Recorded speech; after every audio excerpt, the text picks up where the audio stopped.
ऐसा साधु जिसने 82 साल की अपनी जिंदगी में किसी भी महिला को नहीं देखा। इस देश की सड़कों पर कैसे हो गई ये पैसों की बारिश। और एक ऐसा देश जहां अगर कोई शख्स अपनी पत्नी का बर्थडे भूल जाए तो उसे हो जाती है जेल। यदि आप इन फैक्ट्स के बारे में नहीं जानते तो बने रहिए इस नई वीडियो के आखिर तक।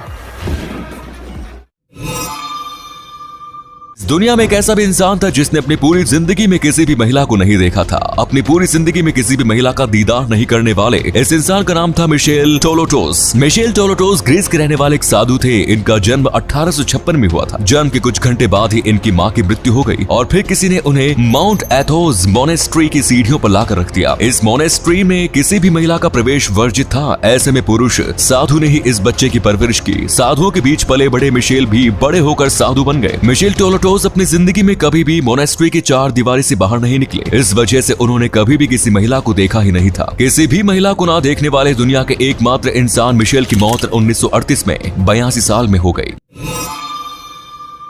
दो पंक्तियों में लगाई गई इन पुरानी कुर्सियों को देखकर आपको यही लग रहा होगा कि ये तस्वीर किसी तंबू के अंदर की है, लेकिन आपको जानकर हैरानी होगी कि ये तस्वीर किसी तंबू के अंदर की या फिर किसी मामूली जगह की नहीं, बल्कि ये तस्वीर वर्ष 1930 के पैसेंजर प्लेन के अंदर की है। ऐसी सीट पर बैठने के बारे में सोचने पर ही मुझे तो कमर में दर्द हो रहा है।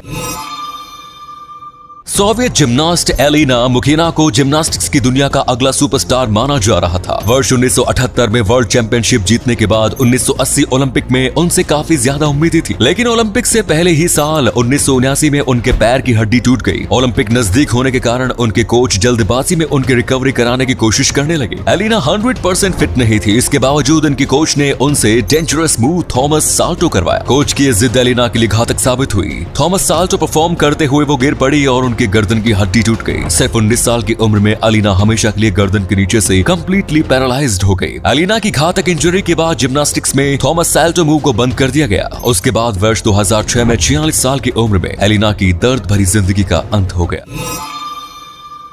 स्पेन के रहने वाले दो भाइयों ने मशहूर स्पेनिश पेंटर फ्रांसिस्को गोया के नाम पर एक फेक गोया पेंटिंग अरब के एक शेख के हाथों बेचने की कोशिश की। 1.7 मिलियन स्विस फ्रैंक की कीमत पर यह डील फाइनल हो गई। शेख ने दोनों भाइयों को पैसे दिए और पेंटिंग लेकर वहां से चला गया। फेक पेंटिंग से करोड़ों रुपए हासिल करके इन्हें लगा कि इन्होंने शेख को चूना लगा दिया, लेकिन असल में चूना तो इन्हें लग गया, क्योंकि शेख ने इन्हें जो पैसे दिए थे वो ओरिजिनल नोट नहीं बल्कि फोटोकॉपी किए हुए नोट थे। मजे की बात तो यह है कि इन दोनों भाइयों ने वर्ष 2003 में उस पेंटिंग को ओरिजिनल समझकर ही खरीदा था, लेकिन जब इन्हें चूना लग गया तब इन्होंने दूसरों को चूना लगाने की कोशिश कर डाली। अनफॉर्चुनेटली दूसरी बार भी इन्हें ही चूना लगा।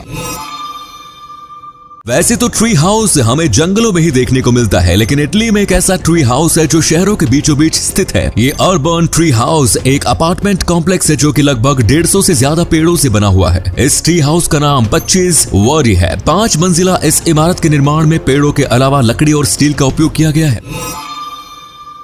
अमेरिका में 11 सितंबर 2001 को हुए आतंकवादी हमले को शायद ही कोई भूल सकता है। इस दिन दुनिया का सबसे बड़ा आतंकी हमला हुआ था जिसने 2996 लोगों की जान ले ली थी। क्या आपको पता है कि इस आतंकी हमले के बाद महारानी एलिजाबेथ द्वितीय ने 600 साल पुरानी शाही परंपरा को तोड़ दिया। क्वीन ने अमेरिकियों के साथ अपनी एकजुटता को दिखाने के लिए लंदन में पहली बार यूएसए का राष्ट्रगान बजाने के लिए कहा। इस दौरान 5000 से ज्यादा अमेरिकी नागरिक इस हमले के प्रति शोक व्यक्त करने के लिए बकिंगम पैलेस के सामने जमा हुए। दोस्तों, सैलरी के लिए तो हम सब लोग काम करते हैं, लेकिन कितना अच्छा रहेगा अगर सैलरी के साथ हमें एक बॉटल जैक डैनियल्स की भी मिल जाए। वेल, अगर आप भी ये तोहफा पाना चाहते हैं तो फिर आपको जैक डैनियल्स कंपनी में ही काम करना होगा। जैक डैनियल्स हर महीने अपने कर्मचारियों को सैलरी के साथ ही एक बॉटल जैक डैनियल्स भी तोहफे के रूप में देती है, लेकिन साथ में थोड़ा चखना भी दे दे तो भैया बढ़िया होता। ग्रीस में शादी के दौरान एक ऐसी अजीबोगरीब रस्म निभाई जाती है जिसे अगर आपने अपने देश में निभाने की कोशिश की तो फिर शर्तियां अगले दिन आपकी आंखें हॉस्पिटल में ही खुलेंगी। वो अजीब गरीब रस्म ये है कि यहाँ शादी में शामिल होने वाले मेहमान शादी के बाद दूल्हा दुल्हन के ऊपर थूकते हैं। वो ऐसा इसलिए करते हैं क्योंकि इनका मानना है कि ओल्ड ग्रीक ट्रेडिशन के मुताबिक शादी के दिन दूल्हा दुल्हन के ऊपर थूकने से उन्हें बुरी नजरों और बुरी आत्माओं से सुरक्षा मिलती है।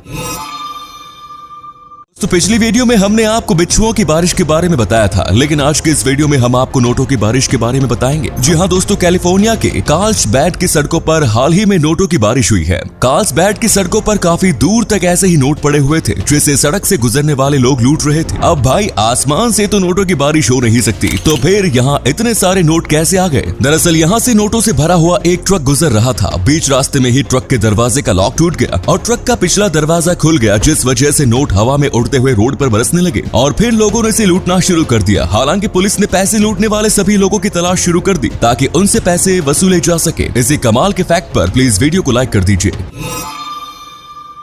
सामोआ एक ऐसा देश है जहां अगर कोई पति अपनी पत्नी का बर्थडे भूल जाता है तो फिर उसे जेल की हवा खानी पड़ सकती। न्यूज़ 18 की रिपोर्ट के मुताबिक अगर कोई पति अपनी पत्नी को बर्थडे के दिन मुबारकबाद नहीं देता या फिर उसके बर्थडे को सेलिब्रेट नहीं करता है तो फिर पत्नी के पास यह अधिकार होता है कि वो पुलिस के पास अपने पति की लापरवाही की शिकायत कर सकती है। अगर कोई पति पहली बार ऐसी गलती करता है तो उसे वार्निंग देकर छोड़ दिया जाता है, लेकिन अगले साल अगर पति फिर से पत्नी का बर्थडे भूल जाए तो फिर इस बार उसे हवालात भेज दिया जाता है। तो ये थे कुछ अमेजिंग फैक्ट्स। वीडियो को शेयर जरूर करें दोस्तों ताकि आपके दोस्तों जानने वाले भी जान सके कि आप कितने नॉलेजेबल वीडियोस देखते हैं। धन्यवाद।